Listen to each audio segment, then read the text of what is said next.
में बसाकर तेरी मूर्ति उतारो मैं गुरुवर तेरी आरती, तेरी आरती, हाँ तेरी आरती, तेरी आरती, हाँ तेरी आरती, उतारो मैं गुरुवर तेरी आरती, मन में बसाकर तेरी मूर्ति उतारो मैं गुरुवर तेरी आरती, करुणा करो कष्ट हरो ज्ञान दो भगवन, भाव में फंसी नाव मेरी तार दो भगवन, करुणा करो कष्ट हरो ज्ञान दो भगवन, भाव में फंसी नाव मेरी तार दो भगवन,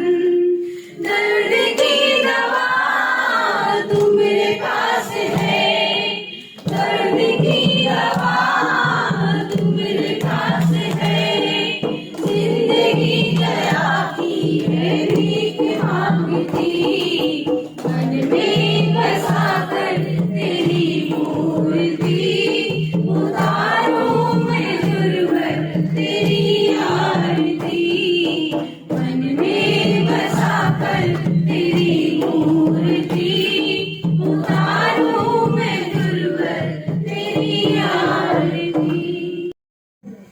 पढ़ा गया था कल, कहां तक पढ़ा गया था?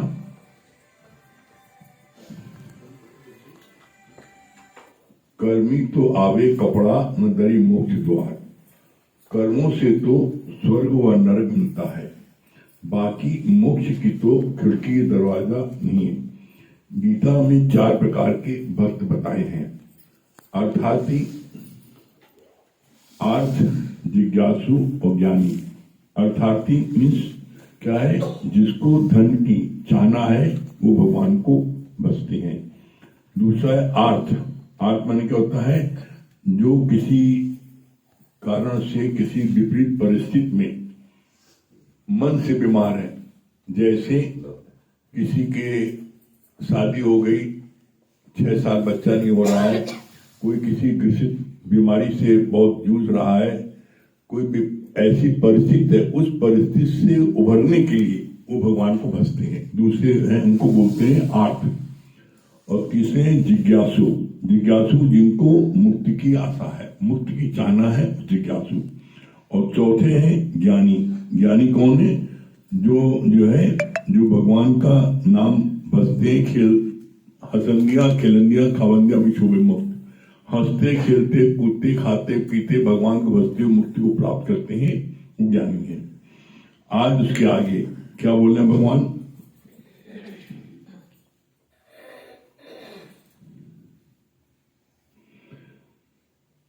ज्ञानी अपनी मस्ती से भगवान को भजता है। यहाँ पर भले हम लोग किसी भी कामना को लेकर आए थे, पर गुरु हमारा लक्ष्य निर्धारित करता है। हमारा लक्ष्य है मुक्ति को प्राप्त करना। यहाँ पर हम सब लोग कोई मुक्ति पाने कोई नहीं आया था। चलो देखा है कैसा सत्संग होता है, तमाशा देख ले, कोई किसी माने किसी कारण से आया यहाँ पर। मुक्ति का एम किसी की नहीं था, लेकिन यहाँ रोज ब्रह्म ज्ञान सुनते सुनते अंदर से अब मुक्ति की भावना नहीं है। हमको मुक्ति प्राप्त करनी है, कुछ हो जाए मुक्ति प्राप्त करनी है। लेकिन हमारे गुरु जी ने, प्रमला भगवान ने इससे ऊंची बात बता दी। क्या बोला? कहा ब्रह्म ज्ञानी को मुक्ति भरे यहां पानी, मुक्तियां पानी भरती है ब्रह्म ज्ञानी को। क्यों? क्योंकि ब्रह्म ज्ञानी जानता मैं मुक्त ऑलरेडी पहले से हूं। अरे मुक्ति उसे चाहिए जो बंधन में हो। और उसका एक लाइन जवाब दिया है। क्या एक लाइन जवाब दिया है? आज अभी आप अपने को चेक कर लो, आप मुक्त हो या बंधन में हो, अपने चेक कर लो। कैसे? सर्व दुखों की निवृत्ति और परम आनंद की प्राप्ति, यही है मुक्ति। अगर आज की तारीख में आपको कोई दुख तकलीफ नहीं है तो आप मुक्त हो। अगर आपको किसी प्रकार कोई दुख है, तकलीफ है, कोई सोच है, तो आप मुक्त नहीं हो। कभी बारीकी से ध्यान देना, बारीकी ध्यान देना।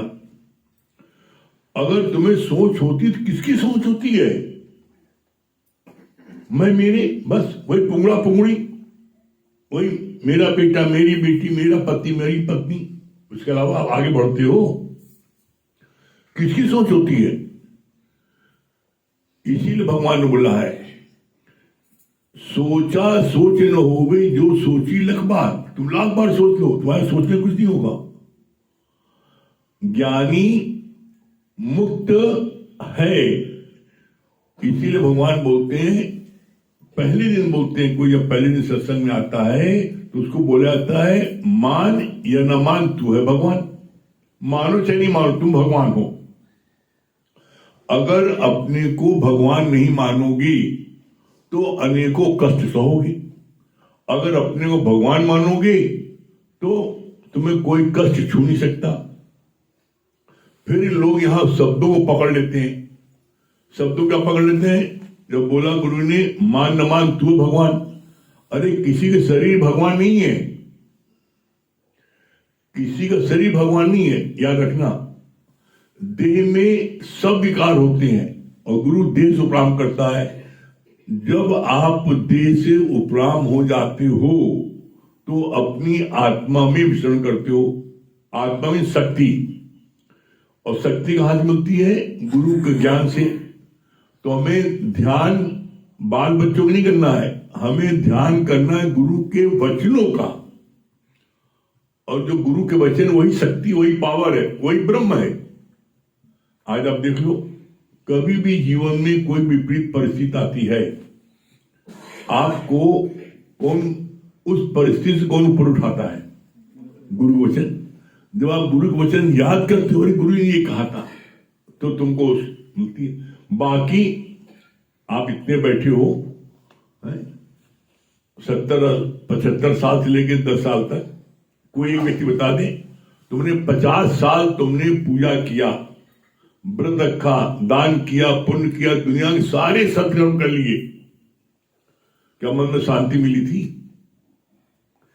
आज तक धरती पर एक व्यक्ति ऐसा नहीं है, एक व्यक्ति ऐसा नहीं है जिसके किसी प्रकार के कोई कर्म करने पर उसको शांति मिली हो। कर्मी तो आवे कपड़ा न दरी मोक्ष द्वार। तुम कर्म, किसी प्रकार कोई कर्म करते हो, चाहे सत्कर्म करो और चाहे बदकर्म करो, तुम्हें जन्म लेना पड़ेगा। गीता में भगवान कृष्ण ने क्या बोला है? 3 अध्याय में, निष्काम कर्म, एकमात्र जब कोई निष्काम कर्म करता है तो उसके माध्यम से मुक्ति मिल सकती है। तुम सत्कर्म करोगे, पूजा पाठ करोगे, जब तक करोगे, दान पुण्य करोगे, तीर्थ करोगे, गंगा स्नान जाओगे, गंगा यमुना स्नान जाओगे, कुछ भी करोगे तो उससे तुम्हें स्वर्ग, स्वर्ग मतलब क्या होता है? सारी इंद्रियों का सुख।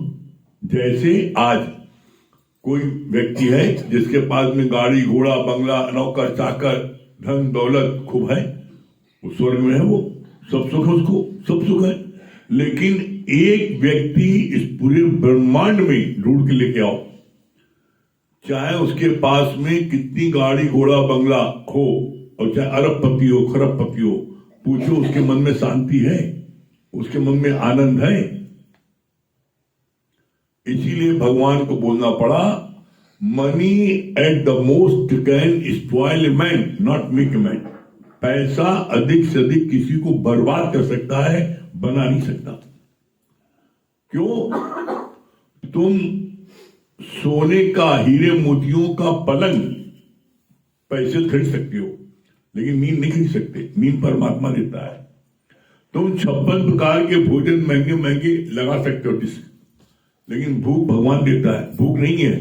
वो आप देख लो, जितने रईस हैं, हम तो एक नहीं, आपको मैं 100 लोगों की लिस्ट दे दें, आप जाके दिखाओ, करोड़पति अरबपति हैं, लेकिन खाद का है रोटी का ऊपर का छिलका थोड़ा सा और थोड़ा दाल का पानी, अरे भाई कुछ खाओ पियो, हमें खाजू ही ना तो काकरी डॉक्टर साहब मना करे। क्यों? वो उनका भोजन क्या है? उनका भोजन है वरी, दिन रात चिंता। आज इसका टैक्स जमा करना, आज इसका बवाल, आज उसका बवाल, आज इस फैक्ट्री में हड़ताल, आज वो वरी है, हमेशा वरी मन चिंताएं खाते हैं। इसीलिए भगवान ने बोला इस धरती पर 2.5 सुख है, और 2.5 सुख में 2 सुख परमात्मा ने हर एक को दिया है। आधे सुख के लिए वो अपने जो 2 सुख उसके हाथ में है उसको गंवा देता है। कौन 2.5 सुख है? पहला सुख है अच्छी निद्रा, साउंड स्लीप। अगर किसी को साउंड स्लीप आ जाती है तो वो एक सुख उसको मिल गया। दूसरा सुख है अच्छा स्वास्थ्य। अच्छा स्वास्थ्य का मतलब नहीं होता दारा सिंह हो। अच्छा स्वास्थ्य मतलब होता है आप अपने कार्य दैनिक क्रियाकर्म अपने खुद अपने आप कर लो, किसी की सहायता न लो। अच्छा स्वास्थ्य, ये 2 सुख। और ये 2 सुख भगवान ने सबको दिए हैं, चाहे रिक्शे वाला हो, चाहे ठेले वाला हो, चाहे खुंचे वाला हो, चाहे टारी वाला हो, चाहे मजदूर हो, सबको दिया है। लेकिन आधा सुख कहाँ में है? बेटा बेटी, दुकान मकान, धन दौलत, गाड़ी घोड़ा, सब ये सब आधे सुख में है। इस आधे सुख को प्राप्त करने के लिए 2 सुख उसके हाथ में है, उसको गंवा देता है। कैसे? ऑर्डर मिला ना, रात भर जगना है, माल सप्लाई करना है। अब रात भर जगोगे तो स्वास्थ्य खराब होगा। पैसा तो मिल गया लेकिन स्वास्थ्य खराब हो गया। अब पता लगा जो है खानी हजम नहीं हो रहा, गैस बन रही है।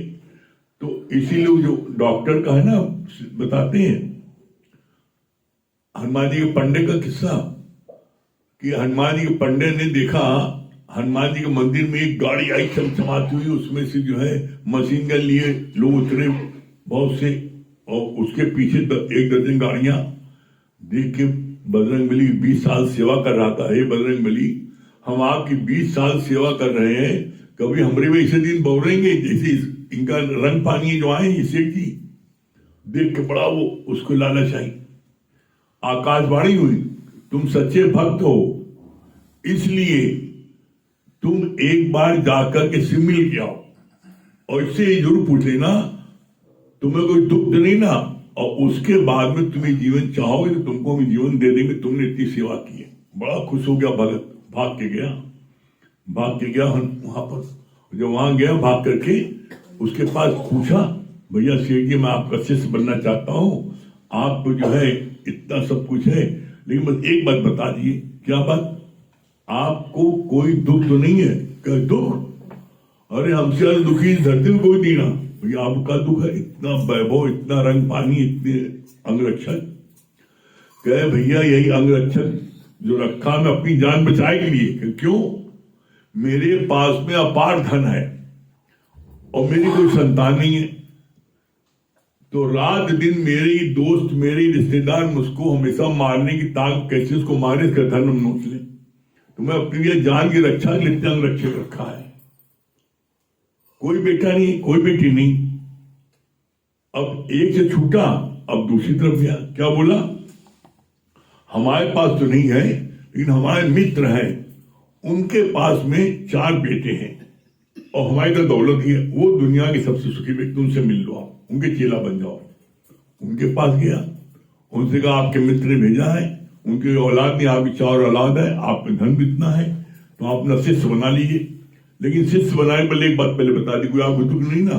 दुख? क्या भैया हमसे ज्यादा इस धरती पर दूसरा दुखी नहीं ना, आपको काहे दुख है? अरे हमने 4 लौंडे रात को पी, एक आता 1 बजे, एक आता 2 बजे, एक आता 3 बजे, एक आता 2:30 बजे, और रात में लड़ाई झगड़ा करते हैं। हम तो कहते हैं बड़ुआ अपना सब रकम दे दो, तुम्हारे चले जाओ, लड़ाई भाग होगा। हमको चाहते हैं हम इनको पैसा दे दें, सब बंटवा दें। कहे हम रात भर सो नहीं पाते लोग चक्कर में, बड़ा दुखी। अब वहां छूटा तो उसने फिर लालच दिला दी। एक हमारे सेठ हैं, मित्र हैं, उनके लड़के बच्चे जैसे राम, लखन, भरत, शत्रुघ्न ऐसे आज्ञाकारी है। चलो भैया वहां भाग गए। और वो जो सेठ थे उनकी 4 फैक्ट्री थी, 4 बेटे थे, लेकिन वो सेठ कुछ महीने पहले उसी मंदिर में आए थे, हनुमान जी के मंदिर में, और उस पंडा को देखा था कि उसने जो है क्या कहते हैं हनुमान जी सेवा करके अपना डर बैठक मार के लड्डू एक मुट्ठी खा करके और वहीं जमीन में घुर करके सो गया था, मालिश पालिश करके। उसको देखा था उन्होंने, उसी सेठ जी के पास पहुंच गया। अब जब भगत को पहुंचा हनुमान जी भगत, तो सफारी सूट में गया तो पहचान नहीं पाए। उसने बोला आपके फलाना मित्र ने कहा था कि आप यहाँ पर हमारी ये हैं, उनके 4 बेटे राम भरत शत्रुघ्न उनके जैसे हैं, उनसे आप मिल लीजिए। कहा ठीक है।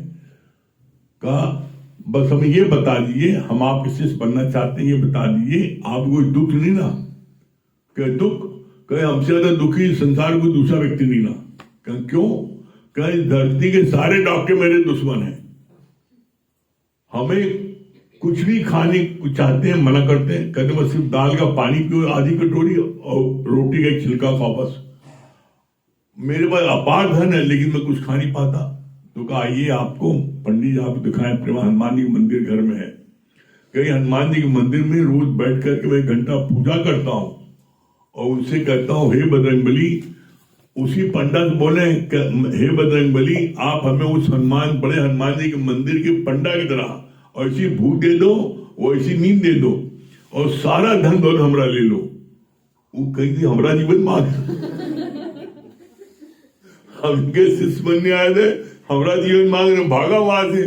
हनुमान जी को पौड़ी पकड़ के कहा भैया बजरंगबली माफ करो। तो हर चमकती चीज सोना नहीं, ऐसे धोखे में जीवन को खोना नहीं। आप जहां बैठे हो समझ लो सबसे उत्तम जगह बैठे हो, इससे उत्तम जगह नहीं है। परमात्मा ने जहां आपको बैठाया है आप सबसे अच्छी जगह बैठे हो। हमेशा ये फील करो, और ये फील करोगे तुम मुक्ति नहीं, तुम मुक्त हो। तुम्हें किसने बाधा भाई? तुमको किसी बाधा नहीं है। तुम्हारे को तुम्हारे बंधन ने तुम्हारे अपने अंदर के संकल्प बांधा है। छूटा चाहोगे तुम छूटे हो।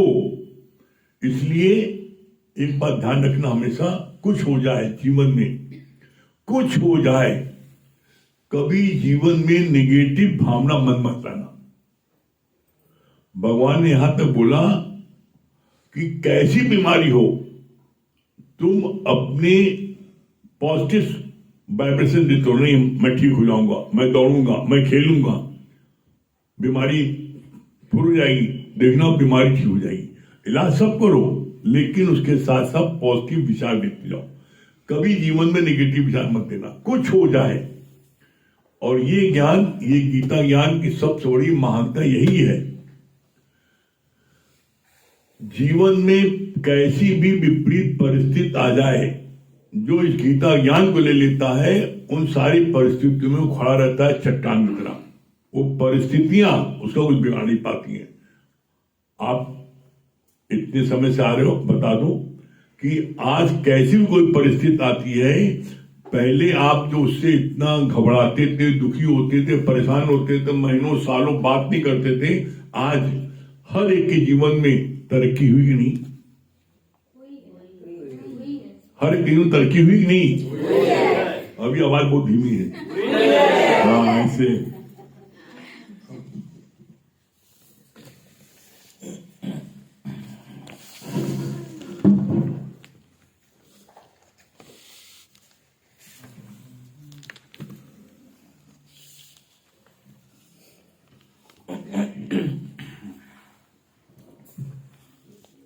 सभी प्रेमियों को हरिओम। देखिए जैसे पंडा की बात चल रही थी तो सच बात है, जैसे गुरुजी ने बोला कि माया तो बहुत लुभावनी और प्रभावशाली है। कहा हर चमकती हुई चीज सोना नहीं और ऐसे धोखे में जीवन को खोना नहीं।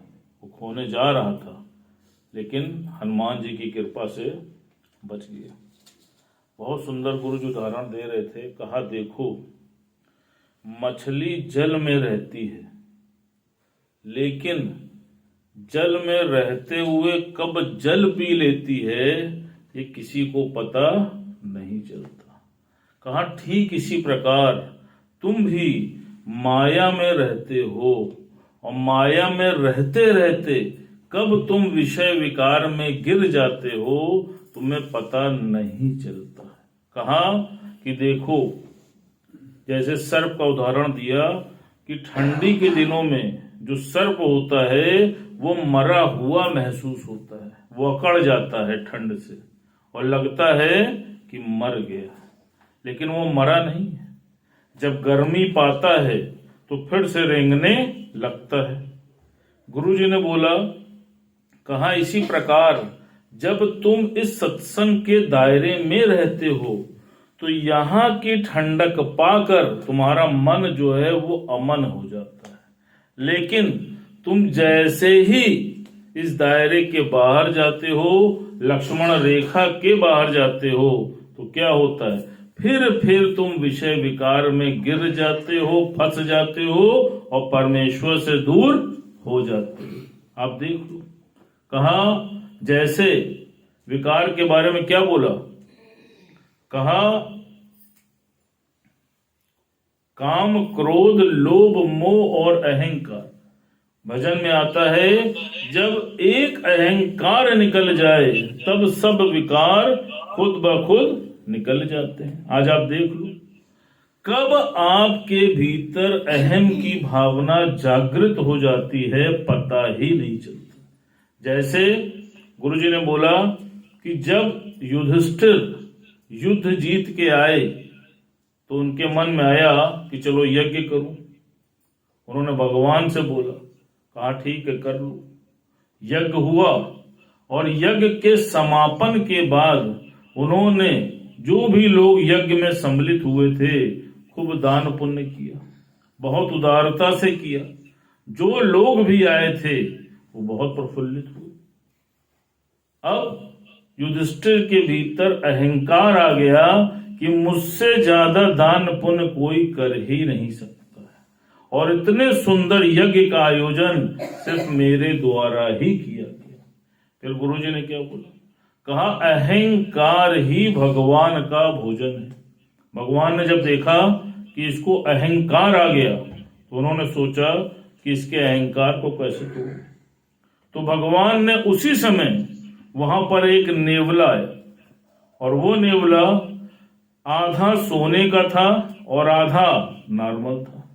जब वो वहां पहुंचा तो सभी लोग उसको देख के हैरान हुए, युधिष्ठिर भी हुए। उन्होंने उस नेवले से पूछा कि आपके शरीर की ऐसी संरचना कैसे है।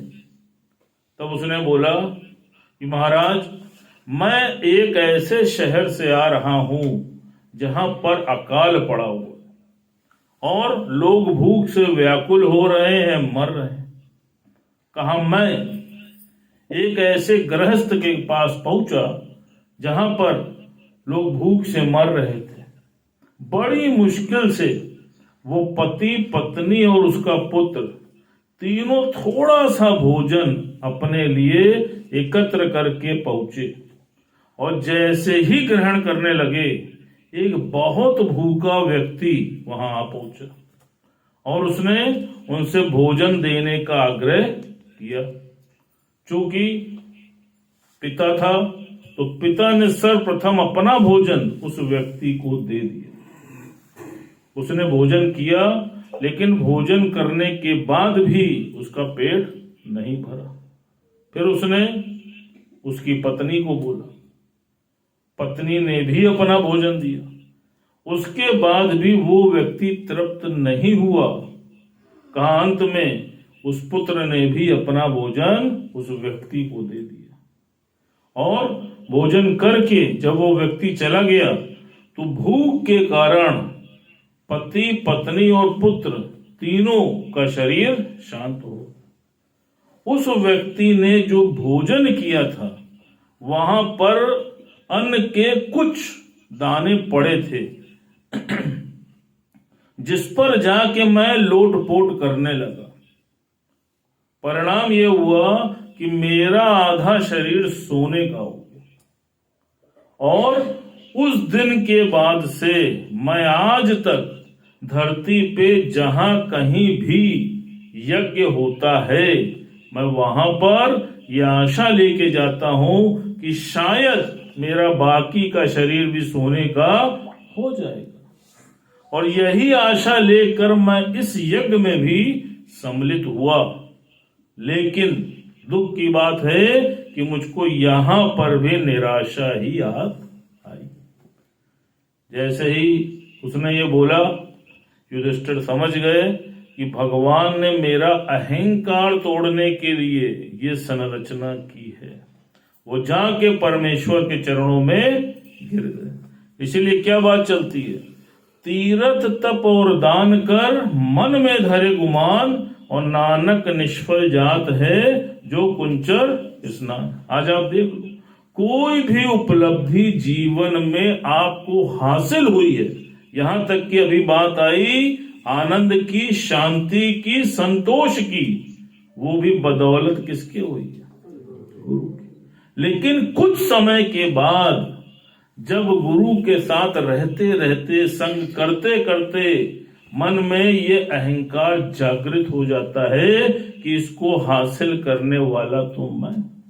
आज आप देखो, और जिस पल वो अहंकार जीवन में आता है तो फिर सारे विकार खुद ब खुद भीतर आने शुरू हो जाते हैं। और परिणाम क्या होता है कि शांति संतोष जीवन से दूर हो जाता है और तुम भी गुरु से दूर हो जाते हो। इसीलिए बोला गया है, भोले भाव मिले रघुराई, और चतुराई से चतुर्भुज ना मिले मेरे भाई। तो अब क्या करना है, भोले रहना है कि चतुर रहना है? भोले।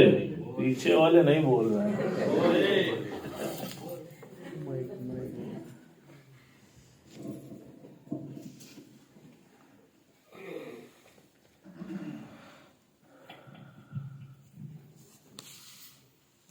सभी प्रेमियों को हरिओम, राम राम। गुरु ने ऐसा प्यार किया है, अब न कोई चाहवा की। गुरु ने ऐसा प्यार किया है, अब न कोई चाहवा की। तेरे वचनों पे चले हो, तेरे वचनों पे चले, जब तलक जान है बाकी। गुरु ने ऐसा प्यार किया है, अब न कोई चाह बाकी। गुरु ने ऐसा प्यार किया है, अब न कोई चाह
गुरु से हुआ है, दुनिया से क्या है लेना, छोड़ा दर दर का भटकना, गुरु में खुद को जोड़ा, तुम ही मन में बसे हो, तुम ही मन में बसे हो, प्यार है मेरा स्वामी, दुनिया सब प्यार किया है, अब न कोई चाह बाकी, गुरु ने ऐसा प्यार किया है, अब न कोई चाह बाकी, तेरे वचनों पे चले, हो तेरे वचनों पे चले, ज्यादा लगता है बाकी, गुरु ने ऐसा प्यार किया है, अब न कोई चाह बाकी, गुरु ने ऐसा प्यार किया है, अब न कोई चाह बाकी। दुर्गेश भैया दिल्ली।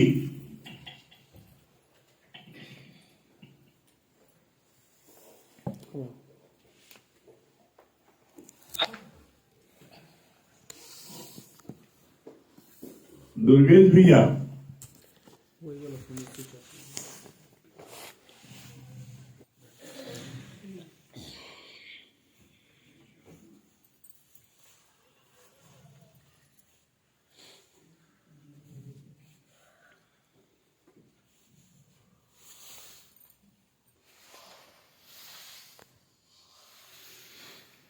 दुर्गेश भैया दिल्ली। आवाज नहीं आ रही है।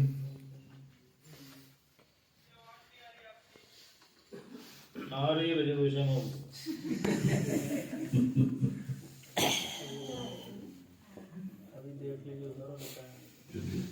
बनना है, बस भगवान के जैसा बनना, गुरु के जैसा, जो भगवान ने दिया वो अच्छा दिया। पूनम जी। हरिओम गुरु जी, बहुत अच्छा आपने बताया ना। मैं मुक्त स्वरूप हूँ, अपने को हमेशा मुक्त समझे, सर्व दुखों की निवृत्ति, परमानंद की प्राप्ति, यही है मुक्ति। और मुक्ति के लिए कोई प्रयास नहीं करना है, ज्ञान सुनते सुनते स्वयं सब मुक्त हो जाते हैं। ये बात बहुत अच्छी है। बहुत अच्छा आपने बताया नहीं कि संसार में 2.5 सुख के लिए परमात्मा ने 2 सुख सबको दिया है, चाहे गरीब हो चाहे अमीर हो कुछ भी, लेकिन आधे सुख में वो 2 सुख को लोग गंवा देते हैं। भैया बहुत अच्छा बताया नहीं कि तीरथ तप और दान कर मन में धरे गुमान, नानक नानक निष्फल जात है जो कुंजत स्नान। मतलब कि निष्काम भाव से हर कार्य को करो और उसमें कोई इच्छा न रखो। इच्छा और अहंकार से रहित किया हुआ कार्य निष्काम है। बहुत अच्छी बात लगी कि सच में पहले ज्ञान नहीं आया कि लगते थे सच में हम बंधे हुए हैं, लेकिन आज आपके ज्ञान से स्वयं पर हंसी आते हैं। सच में हम लोग बंधे नहीं हैं, हमारी किसी की जरूरत भी नहीं है, हम लोग खुद बंधे हुए मोह कारण। तो आज ये समझ में आई है। दूसरी बात बहुत अच्छी लगी, वही पंडा जी वाला दृष्टांत जो था वही हालत सबकी थी, लेकिन आज आपने जीवन में आए तो इस सबसे जैसे कहे ना जो परम आनंद की प्राप्ति यहाँ पे ही मिल सकती। पूजा पाठ हम कितनों किए, जो अभी हमने आनंद फील कर रहे हैं, जो महसूस कर रहे हैं, दूसरों को भी दे रहे हैं, वो आनंद कभी नहीं मिलता। ये आपकी कृपा है। अर्चना जी। कि हर चमकती हुई चीज सोना नहीं है, ऐसे धोखे में रहना नहीं है। कि गीता के ज्ञान जो नित्य सुनता है, कैसी भी स्थिति परिस्थिति आ जाए वो चट्टान की तरह खड़ा रहता है मुकाबला करने के लिए। बहुत अच्छी है। सच में कितना भी पैसा हो, पैसे से पलंग तो खरीद सकते हैं लेकिन नींद नहीं खरीद सकते हैं। और एक जीवन में यदि अहंकार निकल जाए, सारे विकार खुद ब खुद निकल जाते हैं। सुनाइए। जीवन ये आनंद भरा है, सब में आनंद खोल दो, लेना देना आनंद पाओ, बाकी सारा छोड़ दो, बाकी सारा छोड़ दो। सृष्टि हमारी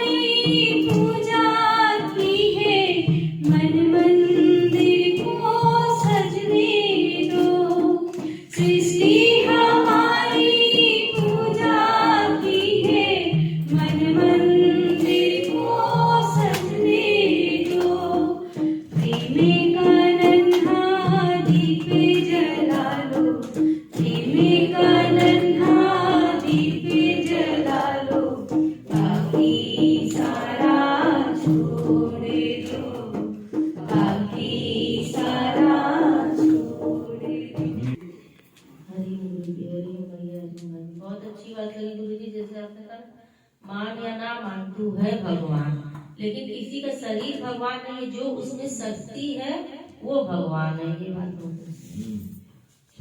भगवान ही देता है, चाहे 56 प्रकार तो अपने से बना सकते हैं, लेकिन वो तो परमात्मा ही देता है।